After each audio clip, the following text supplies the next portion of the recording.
स्वागत है आपका इस YouTube चैनल पे। तो दोस्तों, हम लोग इस वीडियो में जो देखेंगे आज वो कक्षा 8 का अध्याय 14 JCERT बुक है आपका, मतलब झारखंड बोर्ड के लिए स्पेशली ये है। ठीक है, उनका झारखंड बोर्ड के लिए जो बुक रिलीज करता है JCERT, उनका चैप्टर 14 हम लोग देखेंगे। ठीक है, तो चलिए, इसमें चैप्टर का हेडिंग है 2D डायमेंशनल। ठीक है, तो द्विबिंबीय आकृति का क्षेत्रफल, एरिया ऑफ 2 डायमेंशनल शेप के बारे में हम लोग चर्चा करेंगे इसमें। ठीक, तो चलिए, इसका क्षेत्रफल हम लोग स्टार्ट करेंगे। तो क्षेत्रफल पढ़ने से पहले सबसे पहले हम लोगों को परिमाप जानना पड़ता है। अब परिमाप है क्या, बड़ा क्वेश्चन उठता है। परिमाप है क्या? परिमाप अगर नहीं जानेंगे तो क्षेत्रफल हम लोग नहीं निकाल सकते। परिमाप को सबसे पहले हम लोग समझेंगे, उसके बाद सीधा क्षेत्रफल के ऊपर जाएंगे। स्टार्ट करते हैं और देखते हैं फर्स्ट में परिमाप क्या है। ठीक, चलिए परिमाप के ऊपर चलते हैं। उससे पहले अगर चैनल पे आप न्यू है दोस्तों, तो चैनल को सब्सक्राइब कर दीजिए, साथ में बेल आइकन को जरूर दबाइएगा। ठीक है, और हाँ, आपसे रिक्वेस्ट है कि आप इस वीडियो को दोस्तों के पास शेयर कर दीजिए, और अगर वीडियो से मदद मिले तो वीडियो को लाइक भी कर दीजिए। ठीक है, तो चलिए देखते हैं। सबसे पहले आप देख पा रहे होंगे परिमाप क्या, उसको समझते हैं। सबसे पहले परिमाप क्या है, तो परिमाप किसी बंद आकृति के चारों ओर एक चक्कर लगाने में तय की गई दूरी को परिमाप कहते हैं। ठीक है, इसको समझते हैं। देखिए क्या है, इसको ध्यान से समझिए कि ये बंद आकृति है। अब देख पा रहे होंगे कि ये बंद आकृति चारों तरफ से बंद है। क्या करता है, किसी बंद आकृति के चारों ओर, इसके चारों साइड में, ठीक है, चारों ओर एक चक्कर लगाने में तय की गई दूरी, एक चक्कर मान लिया यहां से स्टार्ट किया, ये पूरा चक्कर हम लोग लगाएंगे, और इसमें जो डिस्टेंस हम लोग कवर करेंगे, जो दूरी इसमें तय करेंगे, उसको परिमाप कहेंगे। ठीक है, इससे समझ में आया क्या सर? ये समझ में आया कि साइड साइड वाला जो किनारा है, साइड साइड में हम लोग दौड़ेंगे, ये साइड साइड है, इसको हम लोग परिमाप कहेंगे। ठीक है, क्लियर? चलिए, बहुत अच्छा। अब समझते हैं। सबसे पहले देखिए आयत का परिमाप क्या है। जैसे मैं आपको जो जो पढ़ना है उसी टॉपिक को हम लोग इसमें चर्चा करेंगे। ठीक है, तो आयत का परिमाप समझेंगे। सबसे पहले आयत का परिमाप है क्या, तो आयत का परिमाप देखिए क्या होता है कि आयत का परिमाप जो होता है चारों भुजाओं का योग होता है। तो आयत आप जानते ही है कि आयत की दो भुजा बराबर होगी। ठीक है, और फिर यहाँ पे ये दोनों बराबर रहेगा और ये दोनों बराबर रहेगा, मतलब एक ईंट समझिए एक आयत है। ठीक है, आप तो ईंट समझ ही रहे होंगे, ईंट एक आयत है। माचिस के डिबिया जो देखते होंगे, डब्बा, वो भी एक आयत है। ठीक है, तो वो आयत है, यहाँ पे कह रहा है। तो देखिएगा डब्बा, जो माचिस का डब्बा देखिएगा, तो दोनों साइड क्या होता है उसका, इधर का ये साइज बराबर है, उसके बाद लंबाई इसका ये भी बराबर रहेगा और ये बराबर रहेगा, तो वैसे ही है सेम। ठीक है, और आयत के जो होता है सभी कोण जो मतलब कि एक दूसरे को जोड़ेगा, वहां पे 90 डिग्री का कोण बनाएगा। ठीक है, इस जगह पे देखिए ये लाइन और ये लाइन जोड़ रहे थे, यहाँ पे 90 डिग्री का कोण बनाएगा। ठीक, उस तो इसका परिमाप समझिए। इसका क्षेत्रफल भी हम लोग देखेंगे। तो परिमाप सबसे पहले आयत का परिमाप हम लोग देख लेते हैं, सभी का परिमाप देखेंगे, उसके बाद क्षेत्रफल देख लेंगे हम लोग। ठीक है, तो इसका परिमाप क्या होता है, आयत का परिमाप बराबर क्या होता है कि सभी भुजा का योग, सभी भुजा का योग आप लिख सकते हैं यहाँ पे। ठीक है, तो लिख सकते हैं कि सभी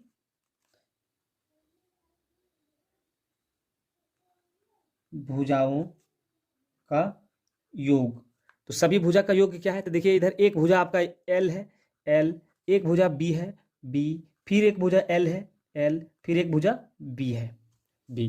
ठीक है, अब एल और बी क्या है, तो एल बराबर लंबाई और बी बराबर चौड़ाई है। ठीक है, ये आपका परिमाप हो गया, आयत का परिमाप। इसको हम लोग इस प्रकार से भी लिख सकते हैं, एल और एल 2L होगा, प्लस बी और बी 2B होगा। अब इसमें देखिए कॉमन हम लोग ले सकते हैं, क्या कॉमन ले सकते हैं, दो दो दोनों में है, तो हम लोग दो को बाहर कर लेंगे, एल प्लस बी। आपका ये हो गया आयत का परिमाप। एल क्या है, लंबाई जोड़ चौड़ाई। ठीक है, ये आप ध्यान में रखिएगा, ये हो गया आयत का परिमाप। आयत का परिमाप बराबर 2 इंटू एल प्लस बी, लंबाई 2 गुने लंबाई जोड़ चौड़ाई, ये होता है। ठीक है, आयत का परिमाप देख लिए। अब हम लोग देखते हैं वर्ग क्या है।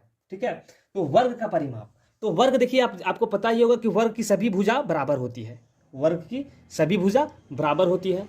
तो सभी भुजा बराबर मतलब इसका लेंथ यहाँ से यहाँ तक का लेंथ, और इसका जो भी लेंथ यहाँ से यहाँ का लेंथ है, ये सब बराबर है, चारों लाइन बराबर है। ठीक है, तो मान लिया यहाँ से यहाँ ये है, तो ये भी तो ये होगा, और ये भी ये होगा, और ये भी ये होगा। ठीक है, तो वर्ग का परिमाप कैसे निकालेंगे हम लोग, तो देखिए साइड साइड हम लोग परिमाप तो समझ गया ना, ये साइड साइड वाला पूछ रहा है आपको, तो कैसे निकालेंगे, तो हम लोग लिखेंगे वर्ग का परिमाप बराबर, क्या लिख सकते हैं हम लोग, इस प्रकार से लिख सकते हैं, सभी भुजाओं का योग, इसमें भी होगा।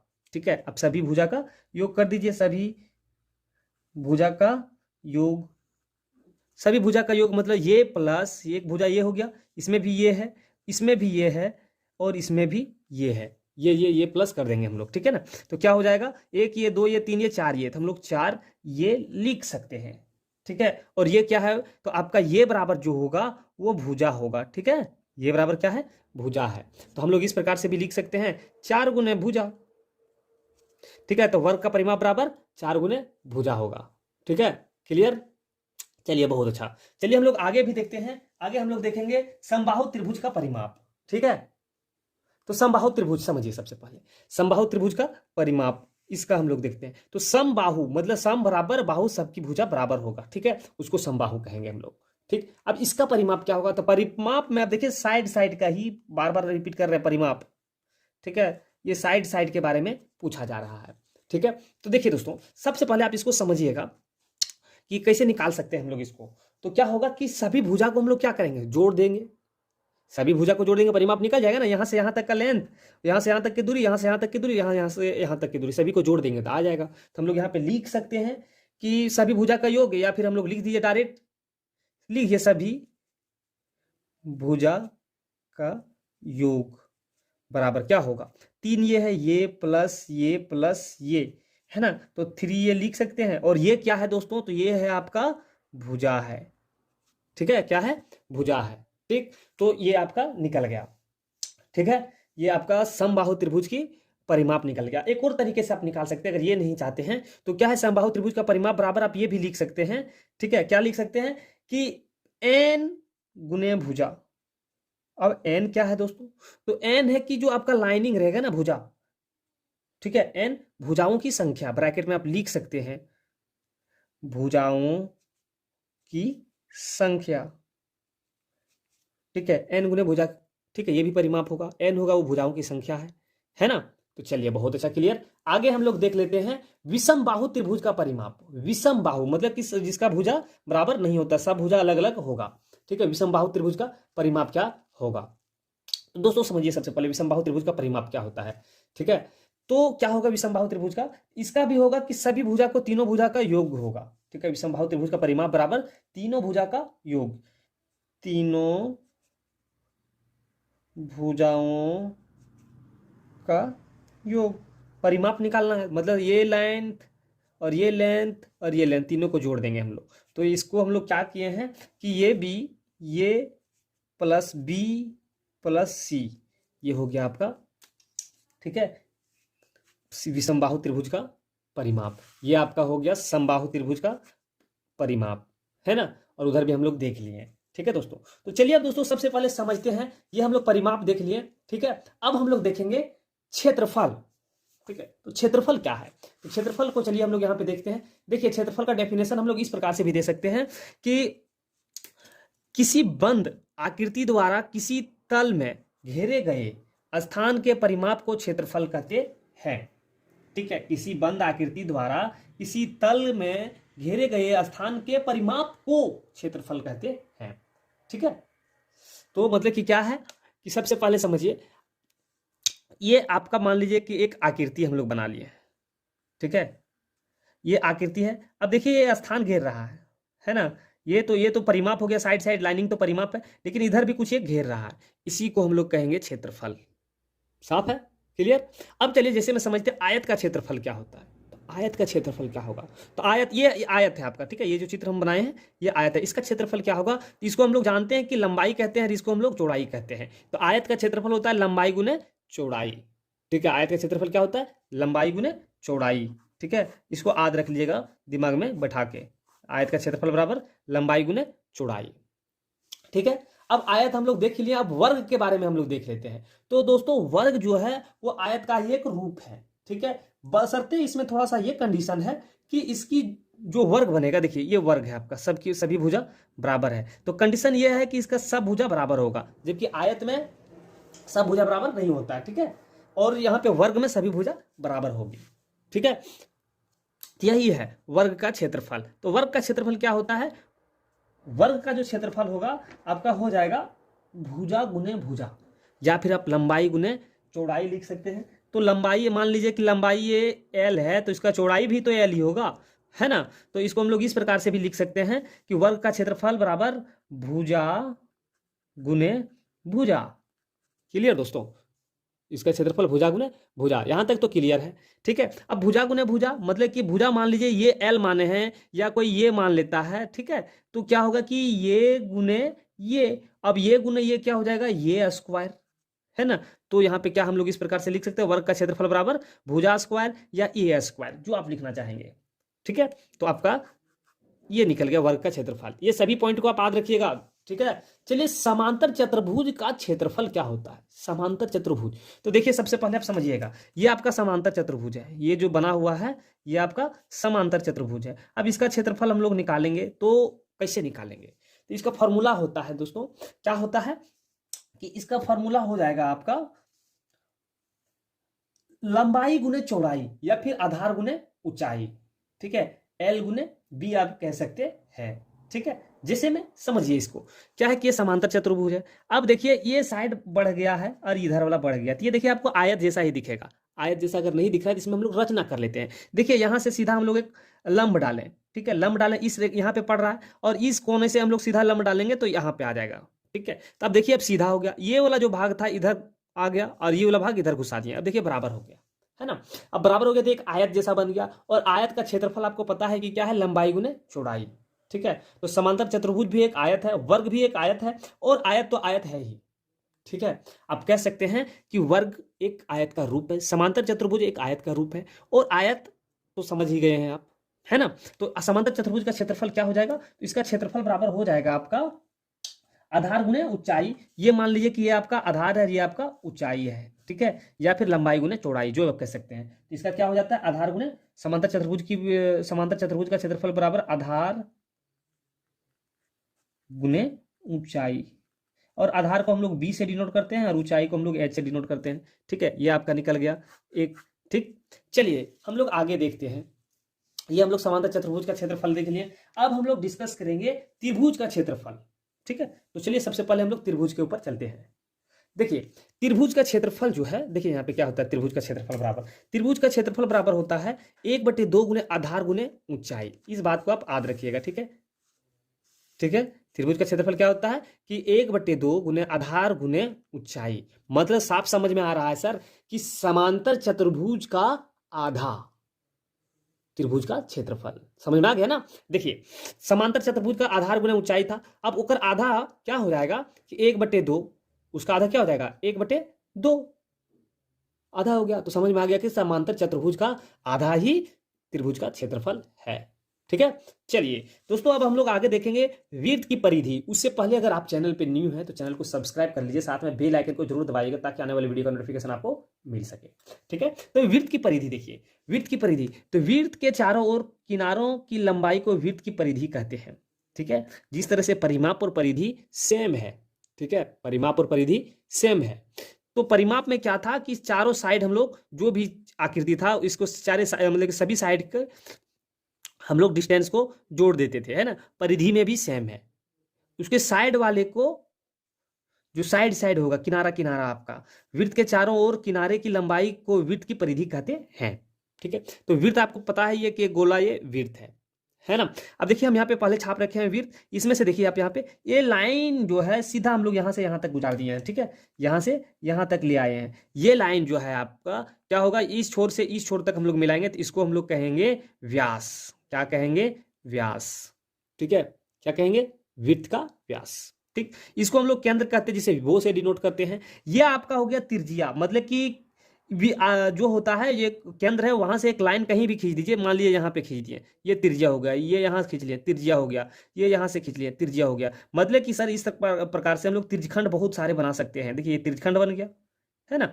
तो ये आपका इसको त्रिज्या कहते हैं। क्या कहते हैं, त्रिज्या कहते हैं। ठीक है, और त्रिज्या को हम लोग आर से डिनोट करते हैं, व्यास को हम लोग डी से डिनोट करते हैं। ठीक है, और ध्यान से समझिएगा ये जो साइड वाला है ना, परिधि हम लोग पढ़ रहे हैं, तो परिधि क्या है उसको समझिए। ये जो साइड वाला रेखा है इसी को हम लोग परिधि कहते हैं। क्या कहते हैं, परिधि कहते हैं। ठीक है, इसको हम लोग सी से डिनोट करते हैं। ठीक, देखिए यहाँ पे हम लिख भी रखे वृत्त का व्यास बराबर क्या होगा, वृत्त का व्यास बराबर आपका डी हो जाएगा। ठीक है, क्या होगा, डी, परिधि आपका सी हो जाएगा, इसको सी से डिनोट करते त्रिज्या आर हो जाएगा। ठीक है, ये तो समझ में आ गया। अब इसका सबसे पहले हम लोग वृत्त की परिधि का फॉर्मूला क्या होता है उसको समझिए। तो एक चीज ध्यान में रखिएगा कि जो पाई है ना, पाई, ये पाई है, पाई बराबर होता है वृत्त की परिधि, वृत्त की परिधि बटे व्यास। क्या होता है? व्यास होता है। ठीक है, वृत्त की परिधि बटे व्यास। यहां तक क्लियर हुआ? चलिए दोस्तों आगे देखिए, ध्यान में चलते हुए दिखते हुए चलिएगा कि ये देखिए डिवाइड मतलब भागा में है। ठीक है, इधर भागा में, इसको अगर हम लोग इधर लेके चल जाएंगे तो क्या होगा? ये गुना में हो जाएगा, है ना। तो हम लोग वृत्त की परिधि बराबर क्या हो जाएगा? पाई गुने व्यास। पाई गुने व्यास हो जाएगा। अब यहां पे समझिए पाई बराबर, ठीक है, व्यास जो होगा, व्यास समझिएगा सबसे पहले, व्यास ये आपका यही छोरा से इस छोरा तक का व्यास हम लोग कहते थे, और यहां से आधा जो है इसको हम लोग त्रिज्या कहते थे। तो एक व्यास, एक त्रिज्या यहां और एक त्रिज्या यहां से यहां तक हो गया। कितना हो गया इसमें? दो त्रिज्या हुआ कि नहीं हुआ? ध्यान में समझिए, यहां से यहां तक एक त्रिज्या हो गया, यहां से फिर यहां से यहां तक एक त्रिज्या, दो त्रिज्या हो गया। तो हम लोग क्या दो लिख सकते हैं कि दो गुने त्रिज्या लिख सकते हैं कि नहीं लिख सकते हैं? लिख सकते हैं। चलिए अब क्या हो जाएगा, ये दो है, दो पाए, और त्रिज्या को हम लोग आर से दर्शाते, साफ साफ लिख दिए हैं, यहां पे लिख देंगे आर। ठीक है, तो वृत्त की परिधि बराबर क्या निकल गया दोस्तों? तो वृत्त की परिधि बराबर निकल गया, परिधि बराबर क्या निकला? वृत्त की परिधि बराबर निकल गया 2 पाई आर। ठीक है, 2 पाई आर। ठीक, तो वृत्त की परिधि हम लोग देख लिए। अब हम लोग वृत्त का क्षेत्रफल देखते हैं। ठीक है, तो वृत्त का क्षेत्रफल क्या है तो उसको समझिए सबसे पहले। वृत्त का क्षेत्रफल बराबर होता है पाई आर स्क्वायर। क्या होता है? पाई आर स्क्वायर। ठीक है, समझ में आया? वृत्त की परिधि 2 पाई आर और वृत्त का क्षेत्रफल पाई आर स्क्वायर होता है। ठीक है, तो चलिए अब हम लोग देखेंगे, यहां तक तो क्लियर हो गया। जो आप चैप्टर पढ़ेंगे, इस चैप्टर में जो प्रश्नावली 14.1 है, उसमें ये बेसिक कॉन्सेप्ट आपको जानना बहुत जरूरी था। ठीक है, तो चलिए हम लोग कुछ उदाहरण को देख लेंगे, उसके बाद आपके चैप्टर के ऊपर चलेंगे हम लोग। ठीक है, तो उदाहरण जैसे कि आप देख पा रहे होंगे, हम साफ साफ अक्षरों में लिख रखे हैं कि दिया हुआ है दोस्तों, समझिएगा सबसे पहले आसान तरीके से समझा रहे हैं आपको हम, कि 100 मीटर लंबाई और 50 मीटर चौड़ाई वाले आयताकार बगीचे के चारों ओर बाड़ लगाना, मतलब कि आप अपने भाषा में समझ सकते हैं कि घोरान लगाना है। ठीक है, चारों तरफ से आप इसको घेरेंगे। ठीक है, बाड़ लगाने का व्यास 50 पैसा है, तो चारों साइड जो लगाएगा ना, जितना कितना है, 100 सेंटीमीटर, 100 मीटर और 50 मीटर का एक बगीचा है, उसके चारों साइड में आपको घेरना है। तो उस घेरने के लिए आपको क्या है कि 50 पैसा प्रति सेंटीमीटर की दर से ज्ञात कीजिए। तो 50 पैसा लगेगा प्रति सेंटीमीटर, 1 सेंटीमीटर का 50 पैसा, तो कितना लगेगा वो बताना है। तो क्या, सबसे पहले हम लोग एक चित्र बनाएंगे जिसकी लंबाई है आपका 100 मीटर, कितना है? 100 मीटर, और चौड़ाई दिया हुआ है 50 मीटर। ठीक है, सबसे पहले आप, जैसे ये चित्र छपा हुआ नहीं रहेगा, हम आसान अपने के लिए छाप के रखे थे, क्वेश्चन अगर इस प्रकार से आया तो आप फटाक से चित्र छापिएगा। ठीक है, 100 सेंटीमीटर और फिर इधर 50 मीटर। ठीक है, इधर कितना है? 50 मीटर। ये चित्र बना लेंगे। अब देखिए आयत बन गया। क्या बन गया? आपका एक आयत बन गया है। ठीक है, तो आयताकार बगीचा बन गया आपका ये। तो हम लोग लिख सकते हैं दोस्तों, यहाँ पे सॉल्यूशन लिखेंगे, लिखेंगे आयताकार बगीचा, वही है ना, साफ साफ अक्षरों में लिखा हुआ है, बगीचे का परिमाप निकाल लेंगे, क्योंकि चारों तरफ साइड साइड में घोरन लगाएंगे ना, आप घेरा करेंगे, तो बगीचे का परिमाप बराबर क्या होता है? तो बगीचे का परिमाप बराबर क्या होगा? तो आयत का परिमाप बराबर, अभी हम आप खुद अभी तुरंत पढ़ के निकले हैं, तो क्या होता है? इसका होता है परिमाप 2L+B, मतलब लंबाई जोड़ चौड़ाई, यही होता है। तो लंबाई जोड़ चौड़ाई कर दीजिए सर। क्या है यहाँ पे? 2। लंबाई कितना दिया हुआ है यहाँ पे? तो दिया हुआ है 100, और चौड़ाई दिया हुआ है 50, है ना। तो कितना हो गया? आप जब इसको हल करेंगे तो क्या हो जाएगा? 150 गुने 2, 2 गुने 150 बराबर क्या हो जाएगा? तो हो जाएगा आपका 300 मीटर। ठीक है, कितना हो जाएगा? 300 मीटर। क्लियर? यहां तक क्लियर? कोई डाउट नहीं होना चाहिए, यहां तक तो क्लियर हो गया। अब प्रश्न में आगे कहता है कि एक बाड़ लगाने का दर जो दिया हुआ है, तो बाड़ लगाने का दर क्या है? आप लिख सकते हैं बाड़ लगाने का दर बराबर दिया हुआ है 50 पैसा प्रति सेंटीमीटर, यही दिया हुआ है पर सेंटीमीटर। तो समझिए 1 मीटर का खर्च क्या आएगा? सबसे पहले हम लोग 1 मीटर का निकाल लेंगे, क्योंकि 300 मीटर में आ गया आंसर। इसको सेंटीमीटर में बदल दीजिए, या फिर आप 1 मीटर का निकाल लीजिए। तो हम लोग सीधा क्या कर रहे हैं, और हम लोग सीधा इसको मीटर में बदल दे रहे हैं। ठीक है, ठीक, तो चलिए एक मतलब 100 सेंटीमीटर बराबर 1 मीटर होता है। तो 1 मीटर, 1 मीटर का खर्च कितना आएगा, 1 मीटर का खर्च क्या हो जाएगा, तो 1 मीटर का हो जाएगा 100 सेंटीमीटर। ठीक है, 1 सेंटीमीटर बराबर 50 पैसा, तो 100 सेंटीमीटर बराबर क्या हो जाएगा, यहाँ पे आपका हो जाएगा कुल मिला के 5,000 पैसा, है ना, 5,000 पैसा हो जाएगा। और आपको पता है कि 5,000 पैसा बराबर 50 रुपया, है ना, 100 पैसा बराबर 1 रुपया, तो 5,000 पैसा बराबर 50 रुपया। ठीक है, तो 1 मीटर का 50 रुपया निकल गया, तो 300 मीटर का कितना निकलेगा, 300 मीटर का क्या निकलेगा, 300 मीटर का खर्च बराबर क्या हो जाएगा, तो हम लोग यहाँ पे गुना कर देंगे, सिर्फ 50 गुने 300 गुना कीजिए इसको, 5 × 15, 1 2 3 0 बैठा दीजिए, 1 2 3, इतना रुपया लगेगा। ठीक है, आपका आंसर आ गया। ठीक है, इतना रुपया इस बाढ़ को घेरने में लगेगा, 15,000 रुपया। ठीक है, तो उदाहरण नंबर 1 हम लोग देख लिए। चलिए हम लोग उदाहरण अब 2 देखते हैं। ठीक है, तो उदाहरण 2 भी हम लिख रखे हैं। ठीक है, क्वेश्चन जैसे कि आप देख पा रहे होंगे कि लिखा हुआ है कि किसी आयताकार क्षेत्र की लंबाई और चौड़ाई का अनुपात दिया हुआ, मतलब आयताकार है का क्षेत्र है, ठीक है, उस क्षेत्र का अनुपात दिया हुआ है, लंबाई और चौड़ाई का अनुपात दे दिया गया है। ठीक, तो इसको सबसे पहले हम लोग आयताकार बोला है तो एक आयत बना लीजिए, इसका लंबाई और चौड़ाई का अनुपात दिया है, मतलब कि इसका अनुपात और इसका अनुपात दे दिया है। क्या दिया हुआ है कि लंबाई और चौड़ाई का अनुपात 4:1 है, मतलब कि इसका 4 और इसका 1 है। ठीक है, ये अनुपात दे दिया गया है। यदि इसका क्षेत्रफल 1600 सेंटीमीटर स्क्वायर है, मतलब इस आयत का क्षेत्रफल कितना है, 1600 सेंटीमीटर स्क्वायर है, तो 10 रुपये प्रति मीटर की दर से उसे घेरने में कितने खर्च लगेगा, तो इसको घेरना है, जो एक मतलब कि 10 रुपया प्रति मीटर लेता है, तो कितना खर्च आएगा वो पूछ रहा है। ठीक है दोस्तों, तो चलिए सबसे पहले हम लोग क्या करेंगे, तो सबसे पहले दिया हुआ उसको हम लोग यहाँ पे नोट कर लेते हैं। दिया क्या क्या दिया हुआ है, तो सबसे पहले दिया हुआ है अनुपात में दिया हुआ है इसकी लंबाई और चौड़ाई, तो हम लोग क्या करेंगे, मान लेंगे, माना आयत की चौड़ाई, चौड़ाई बराबर क्या है, चौड़ाई बराबर दिया हुआ है x, हम लोग मान लिए।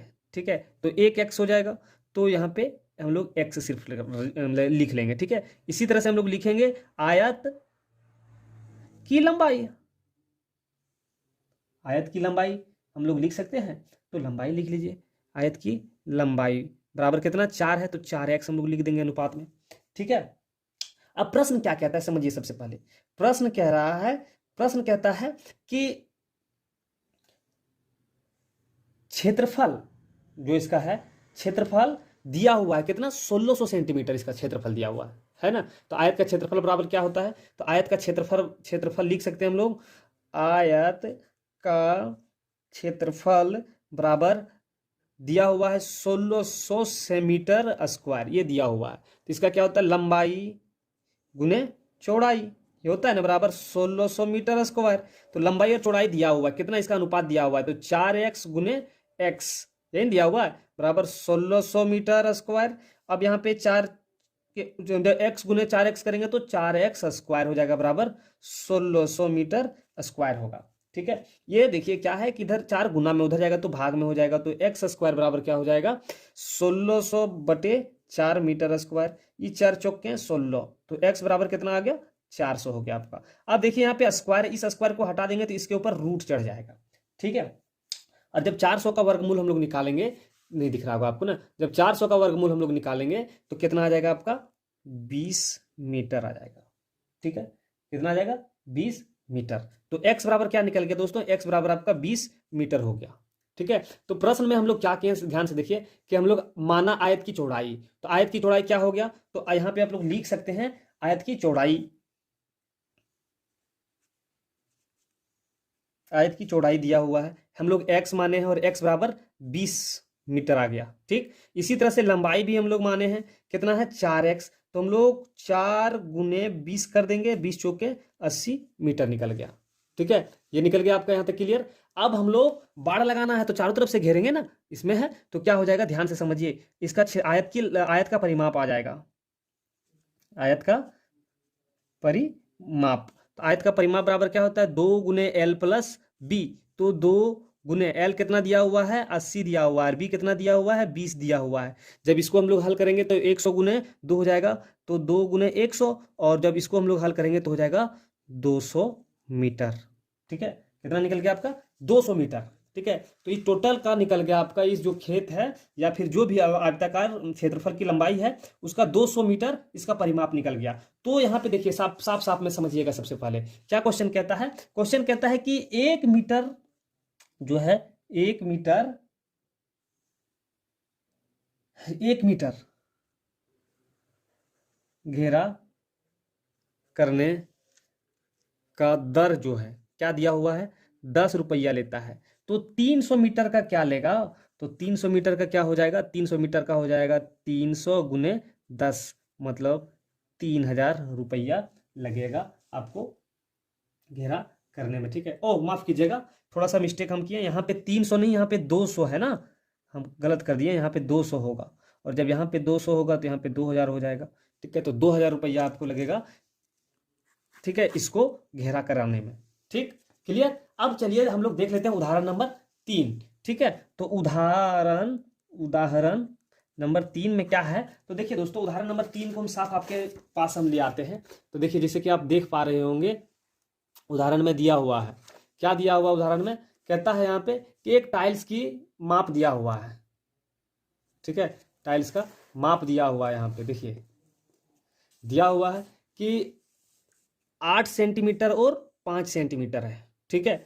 तो क्वेश्चन यहां से स्टार्ट होता है, 10 मीटर और 4 मीटर की दीवारों में ऐसे कितने टाइल्स लगेंगे। मतलब दीवार की लंबाई 10 मीटर और लंबाई 10 मीटर, चौड़ाई 4 मीटर की दीवार है, उसमें कितना टाइल लगेगा वो बताना है। और यदि एक टाइल का कीमत 20 रुपये तो कितना खर्च आएगा वो भी आपको बताना है। तो चलिए समझते हैं सबसे आसान भाषा में हम लोग। ठीक है। तो चलिए दोस्तों, अगर वीडियो आपको अच्छा लग रहा है तो वीडियो को लाइक कर दीजिए, अगर चैनल पर न्यू है तो चैनल को सब्सक्राइब भी कर दीजिए। ठीक है। तो चलिए सबसे पहले हम लोग देखते हैं यहाँ पे सॉल्यूशन। ठीक है। तो जो दिया हुआ सबसे पहले उसको लिख लीजिए। ठीक है। तो यहाँ पे टाइल्स का माप दिया हुआ है, तो टाइल्स का माप दिया हुआ है 8 सेंटीमीटर और 5 सेंटीमीटर, मतलब चौड़ लंबाई 8 सेंटीमीटर, चौड़ाई 5 सेंटीमीटर दिया हुआ है। ठीक है। तो हम लोग को टाइल्स की संख्या निकालना है। तो टाइल्स का संख्या निकालेंगे कैसे, तो सबसे पहले क्या करना है, देखिए जो दिया हुआ है वो आपको पता है, तो हम लोग लिखेंगे यहाँ पे टाइल्स की संख्या कैसे निकालेंगे, समझिए टाइल की संख्या कैसे निकालेंगे, समझिए। दीवार का कितना क्षेत्रफल है, तो दीवार का क्षेत्रफल, तो दीवार क्या है, तो दीवार जो है वो आयताकार ही है, तो दीवार का क्षेत्रफल दिया हुआ है, मान लीजिए दीवार का क्षेत्रफल, ठीक है, बटे जितना दीवार का क्षेत्रफल निकलेगा और उसको हम लोग भाग दे देंगे एक टाइल्स से, तो यहाँ पे एक टाइल का क्षेत्रफल, टाइल का क्षेत्रफल। ठीक है। तो चलिए सबसे पहले टाइल्स की संख्या निकल जाएगी यहां से। तो दीवार का क्षेत्रफल कितना दिया हुआ दोस्तों, तो दीवार का क्षेत्रफल दिया हुआ 10 मीटर गुने 4 मीटर, है ना, बटे टाइल्स का कितना दिया हुआ है, टाइल्स का दिया हुआ 8 सेंटीमीटर गुने 5 सेंटीमीटर, ये दिया हुआ है। ठीक है।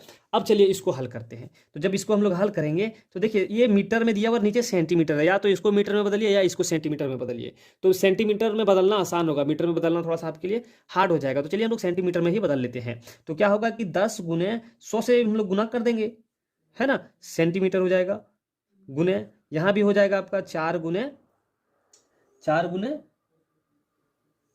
100 सेंटीमीटर बटे 8 सेंटीमीटर गुने 5 सेंटीमीटर। आप इसको काट भी सकते हैं, कैलकुलेट भी कर सकते हैं। ठीक है। अब जैसे आपको अच्छा लगे आप कीजिए। 4 एकम 4, 4 दूनी 8। ठीक है। यहाँ से काट सकते हैं, 2 एकम 2, 5 दूनी 10, 5 और 5 कट गया, बचा क्या दोस्तों, देखिए बचा क्या, यहाँ पे ध्यान से देखिए, यहाँ से 100 और यहाँ से 100 है, तो जब 100 गुने 100 करेंगे तो 4 जीरो हो जाएगा ना, 4 जीरो हो गया। ठीक है। अब यहाँ पे 4 जीरो हो गया तो कुल मिलाकर कितना टाइल्स निकल गया, टाइल्स की संख्या निकाल रहे हैं तो कितना, 1 2 3 4। ठीक है। तो यहाँ पे इकाई दहाई सैकड़ा हजार 10,000, तो 10,000 टाइल्स की संख्या कितना निकल गया आपका, 10,000। ये आपका पहला का सॉल्यूशन हो गया। ठीक है। टाइल्स की संख्या 10,000 निकल गया। अब कहेगा सर कि सेंटीमीटर गुने सेंटीमीटर, तो सेंटीमीटर, तो यहाँ से आप काट भी सकते हैं, ये सेंटीमीटर, ये सेंटीमीटर, ये सेंटीमीटर, ये सेंटीमीटर कट गया। ठीक है। तो क्या बचा, सिर्फ 10,000। ठीक, ये आप निकल गया पहला क्वेश्चन, ये नंबर क्वेश्चन का सॉल्यूशन निकल गया आपका। अब इसी में बी नंबर क्वेश्चन है। बी नंबर क्वेश्चन दिया हुआ है कि यदि एक टाइल की कीमत 20 रुपया है, एक टाइल की कीमत 20 रुपया है, तो यहाँ पे लिख सकते हैं एक टाइल की कीमत बराबर 20 रुपया, तो 10,000 टाइल्स का कितना आ जाएगा, कीमत बराबर क्या हो जाएगा, तो हम लोग गुना कर देंगे 20 गुने 10,000, तो कितना हो जाएगा यहाँ पे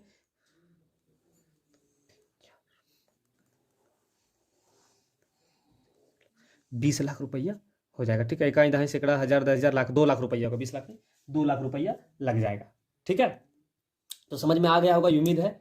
तो चलिए अब कुछ ये जो था आपका बेसिक, ठीक है, बेसिक था, आप इसको पढ़ना बहुत जरूरी था, क्योंकि बहुत सारे लोग बेसिक को नहीं पढ़ते हैं, बेसिक को नहीं समझते हैं और बनाना स्टार्ट कर देते हैं, जिससे आगे चलकर उसको भारी दिक्कत होता है दोस्तों। तो बेसिक समझिए, और अगर आपको एक बार में नहीं समझ आए तो इसको एक बार और रिपीट करके देख लीजिए, ठीक है, अच्छे तरीके से, और बेसिक को क्लियर कीजिए। उदाहरण भी देख लिया। हम लोग अगली वीडियो में जो देखेंगे वो हम लोग देखेंगे प्रश्नावली 14.1 लेकर आएंगे। ठीक है, तो चलिए, वीडियो हो रहा है लंबा दोस्तों, वीडियो को हम लोग करते हैं अंत। उससे पहले अगर चैनल पे आप न्यू हैं तो चैनल को सब्सक्राइब कर लीजिए, साथ में बेल आइकन को जरूर दबाइएगा ताकि आने वाले वीडियो का नोटिफिकेशन आपको मिल सके। ठीक है, चलिए दोस्तों, वीडियो को करते हैं शॉर्ट। जय हिंद।